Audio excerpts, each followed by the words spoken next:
Hi, welcome back to Everyday Race. This is going to be part 3, 2.3 to 2.5 liter engine swap into a 95 to 97 Ford Ranger or a Mazda B2300.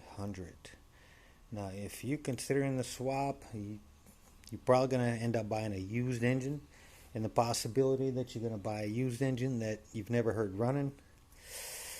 The best thing to do before you do a swap is to make sure it's in good shape. If you've never heard the engine running, it's kind of hard to do without taking the engine apart.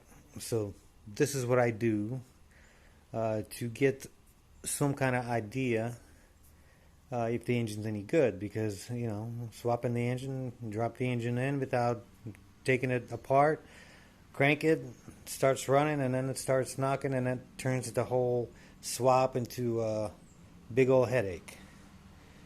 So first thing I do usually is pull the valve cover, and the reason I do that is so I can look at two things. First, I can look at the camshaft, and if the camshaft has a lot of wear, usually on the lobes right here, you can't see the bearings, but if the lobes have a lot of wear, that usually means that the rest of the engine has a lot of wear, and it's probably not going to be a good idea to drop the engine as is in your truck. As you can see, I got pretty lucky. The cam lobes look very, very good. Let me show you the valve cover itself. I don't think I've ever seen a valve cover this clean before. Now this is a mark. I tried to see if it had any oil in it. So it's a mark from my finger. It looks spotless. So that's a very, very good sign. Second thing I do is I pull the spark plugs to see what the combustion looks like. So I got the plugs. All you got to do is just pull them out. As you can see, I'm replacing them with the NGK because it's a very good idea to replace them while the engine is out. So I had 2 broken spark plugs, but the rest, this is the part that I look at, and most spark plugs looked very similar. They're pretty used up. As you can see by the gap is pretty big, but they have a normal sign. They're blackish. Now if they would have had a bunch of oil in them, then it would have meant that the engine's burning oil, and once again that would have required to opening the engine up and pretty much rebuilding it. So third thing I look is, I recommend dropping the oil pan because it's pretty simple. Get the engine out of the truck and look exactly what you have here.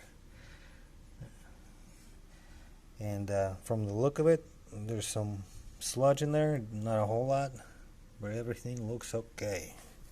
Second thing I look at is pickup tube screen, and that's what this is. And I look for metal. As you can see, it's nice and clean. That means that the bearings are usually in pretty good shape. And when the engine is very wore out and the bearings are about to fail, you'd see a bunch of metal on that screen. So that was a very, very good. Third, I look at the timing. I look at the timing belt, and from the look of it, as you can see, it looks like it's a newer tensioner. That usually means that the timing belt has been replaced before, which means that whoever owned this engine took care of it. Now I'm going to replace the timing belt, the oil pan gasket, clutch, slave cylinder, oil pan gasket, valve cover gasket, timing belt, clutch, tensioner, intake manifold gasket, and because it just makes sense, along with the spark plugs. And gonna be ready to drop it in tonight. So this, to me, looks like a very good candidate. The engine looks to be in good shape. Without hearing it run, I'd say it's gonna be a good running engine. So that's gonna be it for now. I better get to work. Gotta finish it up and get ready to drop it in. All right.